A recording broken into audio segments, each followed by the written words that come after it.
out of prison. Joseph is going to get exalted to the number 2 man in Egypt.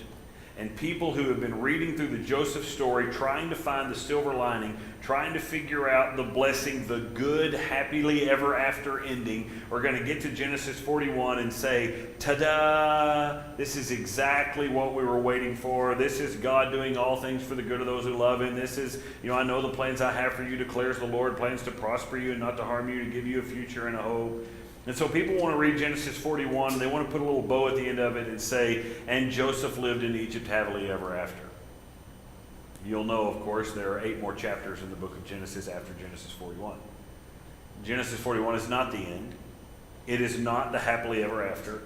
It is not what we have been waiting for, the culmination, the final point that Joseph finally gets recognized and Joseph finally gets rewarded and Joseph finally gets glory and prestige and fame and honor and yada, yada, yada, yada, yada, which is what most people want to do. Because we always tend to want to see the payoff for our suffering in this life.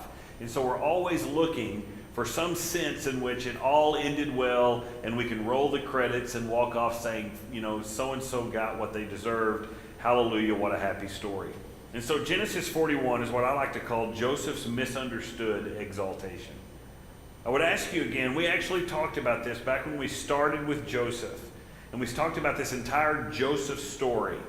And what did we say the whole segment was really about? Does anybody remember? All right, providence, that's true. And what's God providentially doing?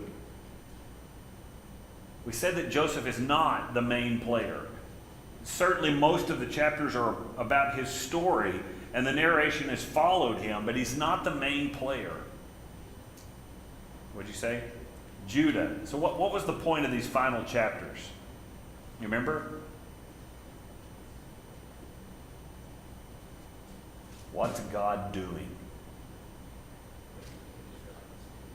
All right, He is taking the Israelites into Egypt. I mean, it's the whole reason He sent Joseph to Egypt. It's the whole reason he had to be a slave. Then he got lied about and he had to become a prisoner so he could encounter that cupbearer and the baker. It's the whole thing that's going to come to fruition today. But why did God send Joseph into Egypt? Talked about this at the beginning.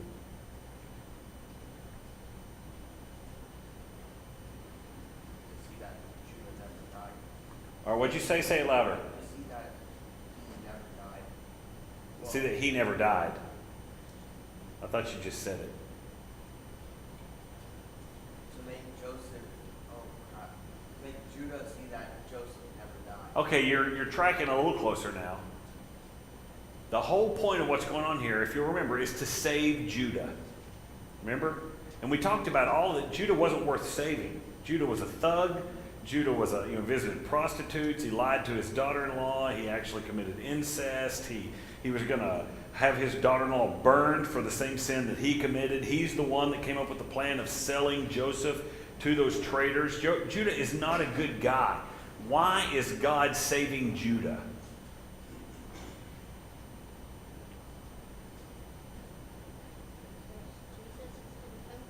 What? Yes, because Jesus is coming through Judah. He's the messianic line. The whole point of this story is to save Judah. So, just because Joseph now gets to a point of prosperity and Joseph gets to a point where he's exalted on earth, is the story complete? No. Not until what? We see Judah saved, right? We've got to save Judah. When you read through the book of Genesis, people get confused because they miss the point of what's going on here. God is saving Judah. Now, we're going to see God do something through Joseph. We've got a lot to read here, and some of it we may try to paraphrase here in a minute. But we start in chapter 41, if everybody's there.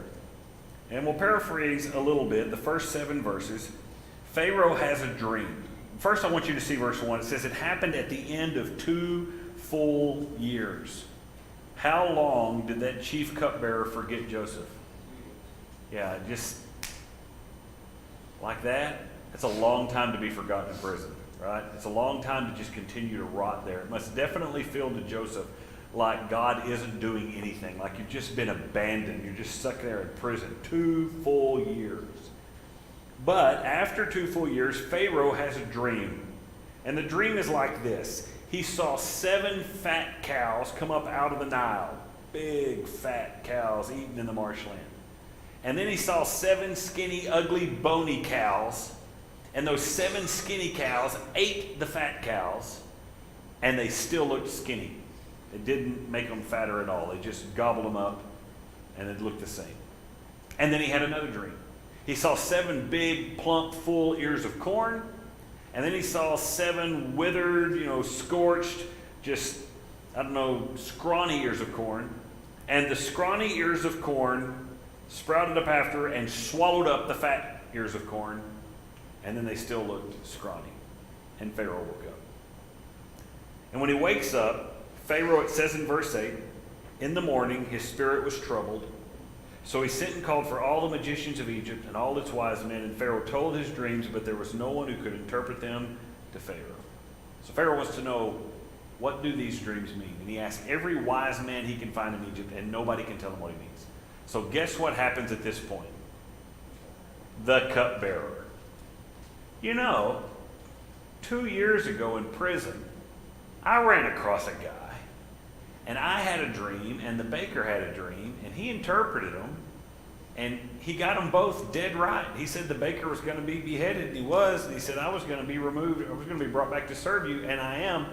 He's a pretty sharp guy. He's probably still in prison because that's where we left him. And Pharaoh says, you know what? Let's call for this guy. Somebody read verses 14 through 16.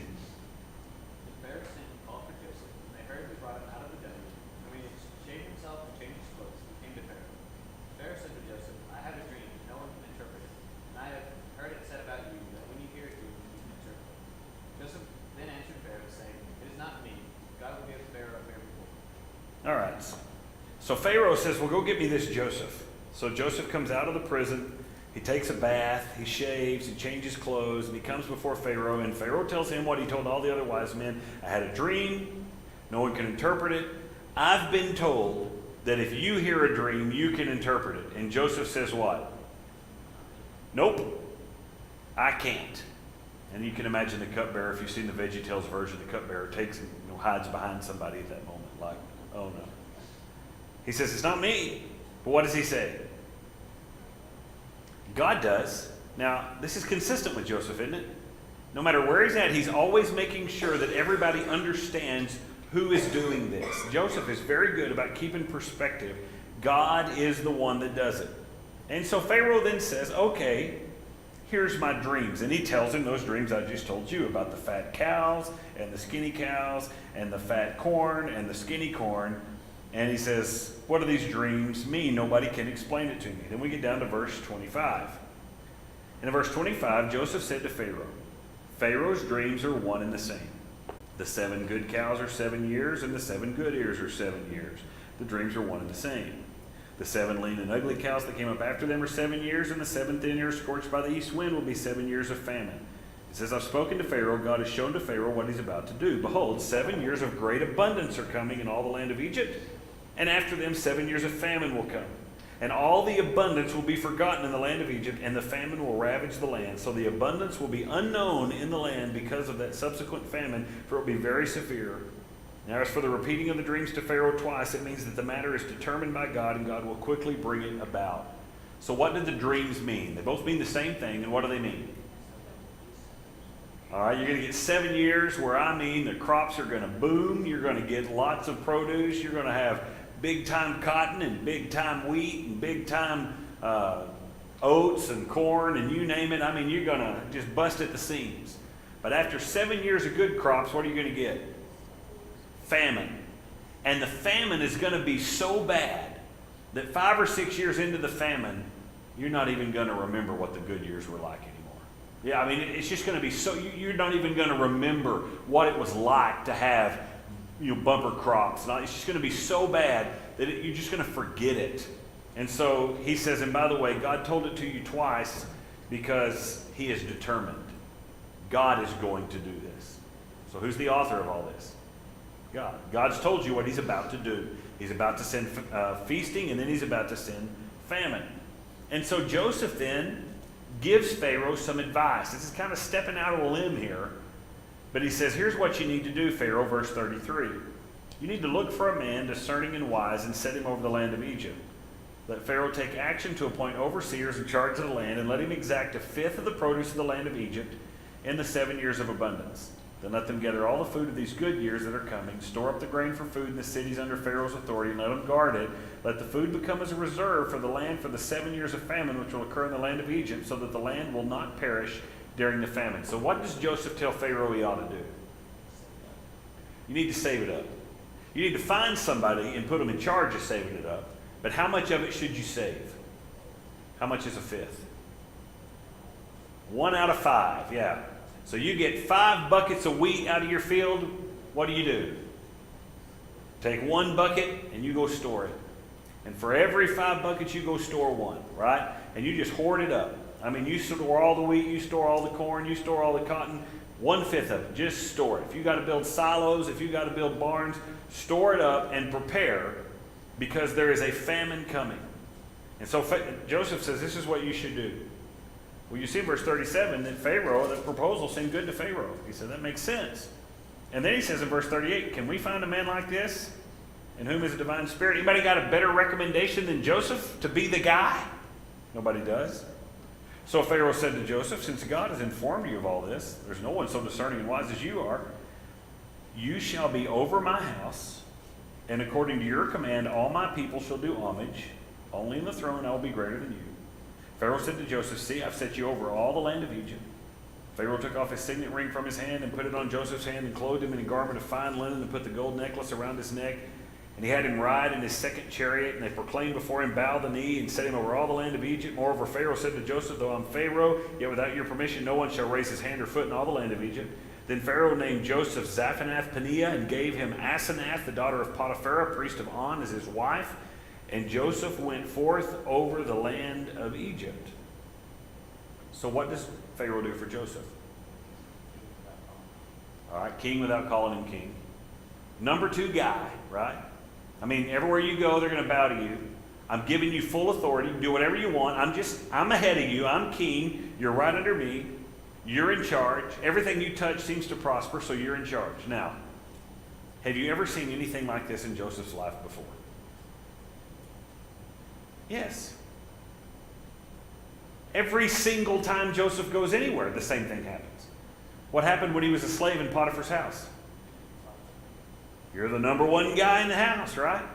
Whatever you say goes. And that's what Joseph told his wife. He said, look, he's withheld nothing from me but you. I mean, I'm in charge of all of it. And he put Joseph in charge of everything. When he went to prison to become a prisoner, what did the chief jailer do? In charge of the whole jail, right? Nothing's new here. This is the way it works out for Joseph all the time. He is just doing again what he's always done, just like as a slave and just like as a prisoner. He is doing really, really well. Now, because of that, most people want to step in right here and say, ta-da, the end. Joseph finally got his reward.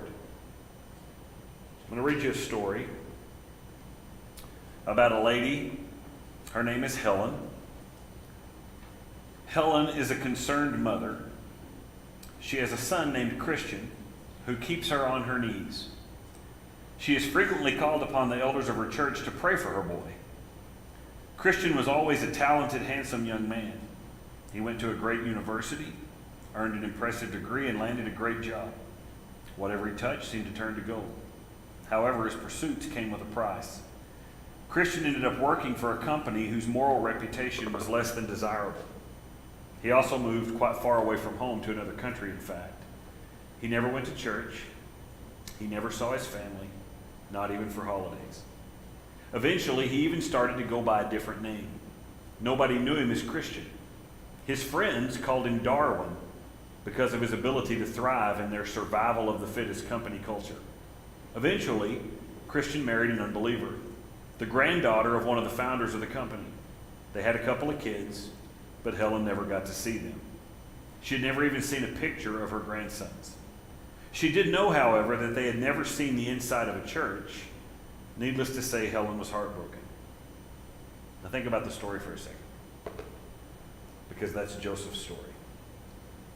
If you hear it like that, you go, oh man, Helen's son is not all that successful. Sure, he's rich, and he's in charge of this company, and everything's going well. But in reality, Joseph is the number 2 guy in a pagan, idolatrous country, a country that does not worship the Lord. He has now married the daughter of Pharaoh, who is a pagan unbeliever, a pagan priest, daughter of Potiphar, a priest of On, is now his wife. They're not in church, as you would say. They don't even call him Joseph anymore. Now they call him Zaphanath-Paneah. He is given some pagan name by which he is honored. And the simple point to be made is not to say that Joseph is somehow now an unbeliever. He's not. It's not to say that Joseph has become a pagan. He has not. It's just to point out to you that don't look at this story and say, aha, Joseph has arrived because now he is successful and rich. That is not how God pays off our suffering. That is not what we're looking for. Paul is very clear in Philippians chapter 3, our citizenship is where?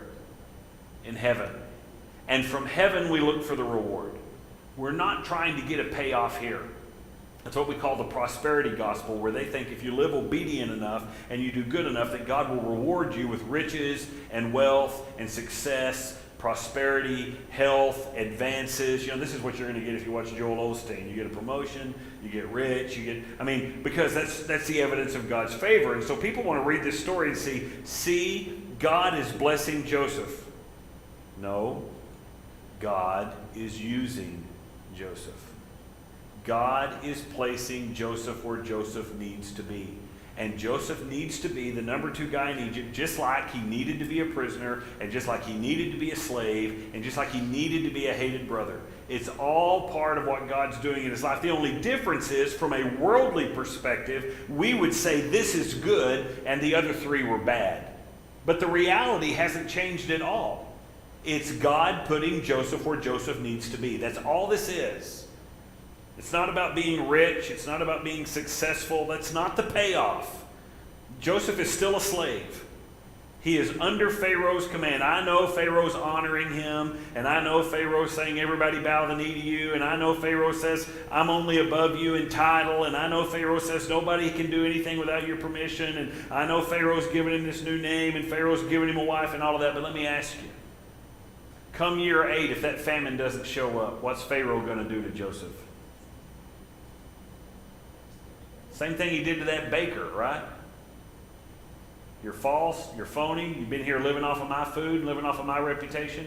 He has all the power to end Joseph's life any moment he wants. Joseph is sitting good, so it seems, but he's still a prisoner. He's still in a foreign land. He's not in the land of Israel. He's not with his father. He's married to an unbeliever. He's got children that don't believe. I mean, you see the problem? But God has Joseph where he needs to be. Now, somebody read 46 through 49. When Joseph was 30 years old when he stood before Pharaoh, Joseph went out from the presence of Pharaoh and entered all the land of Egypt. During the 7 years of plenty, the land brought forth abundantly. So they gathered all the food in these 7 years which occurred in the land of Egypt and placed the food in the city. He placed in every city the food from its own surrounding fields. Thus Joseph stored up grain in great abundance like the sand of the sea until he stopped measuring it, for it was beyond measure. All right, so this is Joseph just enacting the plan. He does everything he says. But verse 46, how old does it say he was? 30 years old. You remember how old he was when he got sold as a slave? All right, 17. 17. So Joseph has now been in Egypt how long? All along, has it felt like God was moving really slow in Joseph's life? It has to me. You're a slave, and then you're a prisoner, and you get forgotten for 2 years. I mean, if you just sit there when you feel like, God, what are you doing? Is this taking forever? Have you forgotten me? Have you abandoned me? And then we get to verse 46, and we find out perhaps God wasn't moving as slow as we thought. Because in just 13 years, God took Joseph from being a teenage Hebrew to the number 2 guy in Egypt. If somebody was elected president of the United States at 30 years old, everybody would say he advanced rapidly to a position, right? I mean, we would say, man, that was fast. He got there in a hurry if you could get there at 30 years. we see that all the other things we've been measuring in Joseph's life feel like they took forever and feel like they drug on, and he's just sitting there in prison day after day after day for 2 full years, forgotten by the cupbearer. And now all of a sudden we see it through a different light and say, well, maybe God wasn't moving as slow as we thought after all. God wasn't just letting Joseph rot. God was at work, and he was at work rapidly in Joseph's life. Now, up until now, we don't have any idea what Joseph thinks about any of this.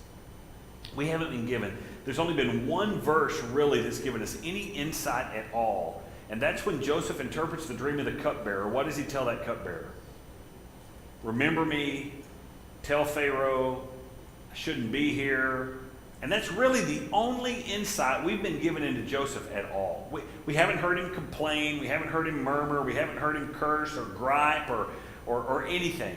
And now he's the number 2 guy in Egypt. And some might wonder, well, maybe Joseph now feels like, hey, I am, I'm arrived. I'm the bigwig. I am the guy. But Moses includes for us 3 verses that tell us everything we need to know about Joseph's mindset in Egypt. 50 to 52. Somebody read this. Now before the year of famine came, 2 sons were born to Joseph, whom Asenath, the daughter of Potiphar, priest of On, bore to him. Joseph named the firstborn Manasseh, for he said, God has made me forget all my trouble and all my father's household. He named the second Ephraim, for he said, God has made me fruitful in the land of my affliction. All right, so he has 2 sons. The first one he names Manasseh, and the word Manasseh means forget. And why does he name that son Manasseh? Yeah, so Joseph is grateful that he is no longer in prison, that he's no longer a slave in, Potiphar's house. He's even made him forget sort of that burden of being sold by his brothers. This is Joseph saying, you know what? All in all, God has been good to me. Now, that's a tough statement to make, but he's walked through enough that Joseph is saying, the good that God has poured into my life has outweighed the bad. He's caused me to forget all my trouble. So Joseph's not bitter. He's not angry. He's never abandoned God. He's always been a witness for God. And so you get sort of the heart of Joseph. His faith remains. He names the second son Ephraim, and the word Ephraim means fruitful. And what does he say there? God has made me fruitful. So he sees the fact that he is where he is by the hand of God. Okay? He recognizes God's sovereign prerogative in his life. It's God who brought me to Egypt. It's God who put me in prison. And it's God who has now ascended me. You don't see pride here. You don't see arrogance. You don't see Joseph saying, I did it. I have arrived. I am the greatest. How sharp I am. You don't see that out of Joseph. But there's a very telling phrase here. What does Joseph call Egypt? The land of my affliction. So has Joseph settled in now and said, Egypt is my new home? No. Joseph hasn't forgotten where he's from. He hasn't forgotten where he belongs. And he understands that Egypt is not the payoff. This is not my inheritance. This is not my reward. This is the land of my affliction. In fact, later in chapter 50, at the end of Genesis, Joseph is going to give orders to his children, grandchildren, when I die in Egypt, you know what he's going to tell them? I'm going to die in Egypt. But someday God's going to deliver you out of Egypt. And when you leave, may know? He's going to tell them, take my bones with you. When you leave, you get my bones and you load them on a cart and you take my dead body out of here. And you go bury me in the land of my fathers. Even though Joseph is doing well, and even though Joseph is grateful that his pain is over, and even though Joseph can see that God has, physically, materially blessed him, he understands this is not the payoff. Okay? And this is so important, you guys, to understand too. Even, I know you're teenagers, you're like, what does this matter? I don't own anything, right? I mean, what do you mean rich? I don't have a job. I'm still in school. But everybody's going to lay before you, the older you get and the closer you get to graduation, they're going to start laying before you this agenda of what it means to be successful in this world and what it is you want to achieve and what it is you want to obtain. And it's all going to wrap itself around something material in this world. And typically the story is you want to get good enough grades in high school so you can go to college. And if you do well enough to get some scholarships, then somebody will pay for your college. So do good grades now and then go to college and get a degree. And you need a degree in college so you can get a job that pays a lot of money. And you want a job that pays a lot of money so that you can live securely and you can have nice things and you can live in a nice house and you can take good vacations and you can do all of these things. And that's what the world sees as success. That's the payoff. That's the golden nugget. That's the pot of gold at the end of the rainbow. If you can reach the end of your life with a lot of money in the bank and a lot of toys in your possession, then ta-da, you have arrived. Now, there's nothing wrong with having money. There's nothing wrong with being in a position of power. There's nothing wrong with having come through affliction. Joseph did. Joseph's doing well, and we're not, mad at Joseph for taking the job God placed him there. We're just saying that even though Joseph is there, he realizes this isn't the payoff. This is not what I want. This is not what I'm chasing. This is not what I'm seeking.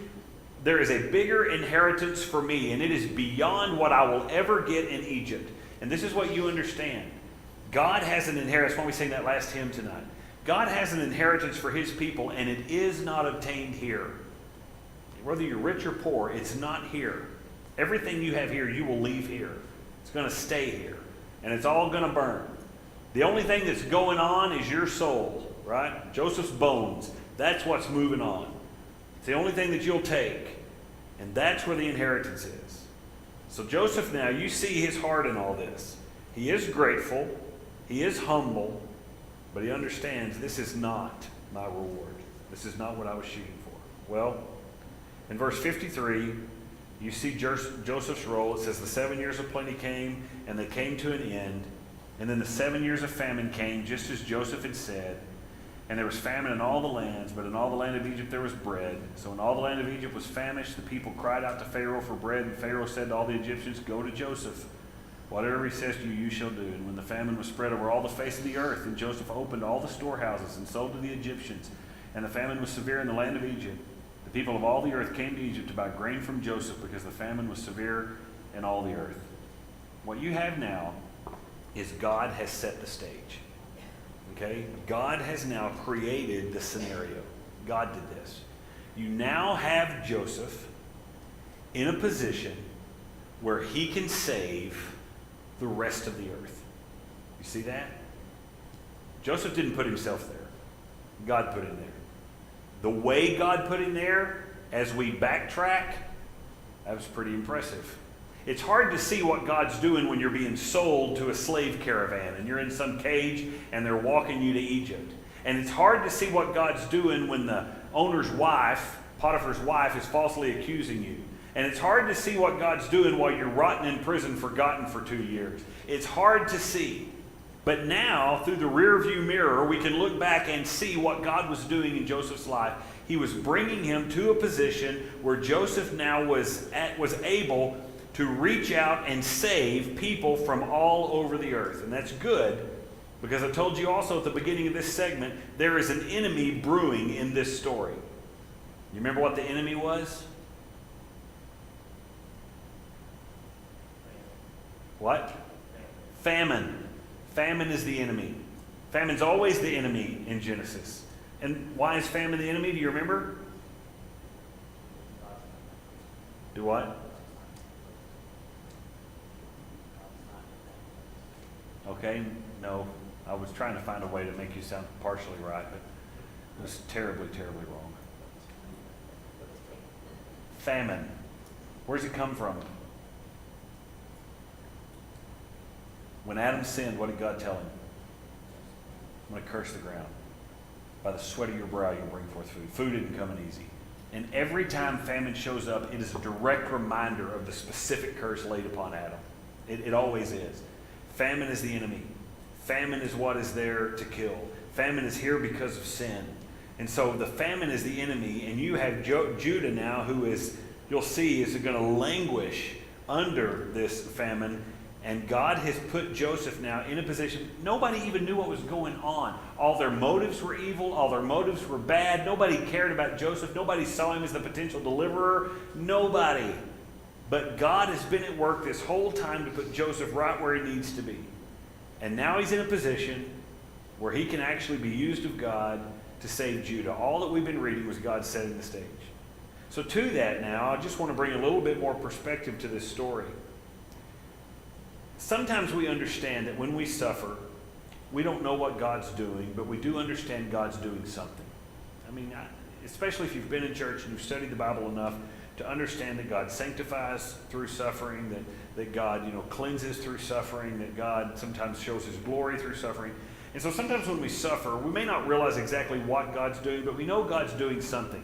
And so when somebody comes to us and says, would you surrender your suffering to God? Would you suffer for the glory of God? A lot of times people in the church will say, yeah, I'll do my best, right? I'm not saying I won't going to have relapses of, pity parties, but I will do my best to surrender my suffering to the glory of God. And if God needs to use this suffering for his glory, then I'm going to do my best to bear up under it and bring glory to God through my suffering. And a lot of times in the church, we do understand that, even if we lapse at it from time to time. Joseph's been called to do that, and he's done that over and over, right? We've seen him do that many times. But now Joseph is in a position where God is not asking him to surrender his suffering for the glory of God. God is now asking Joseph to surrender what for the glory of God? His success. Now it would be easy if you're Joseph to say, you know what? I went through all of that hard stuff and I went through all of that bad stuff and I endured and I didn't complain and I didn't grumble and I didn't quit and I kept witnessing for God and I kept using my gifts for God and I just lived as a good Christian man, and now God has rewarded me for all that I did, and I'm just going to live for me now and enjoy it.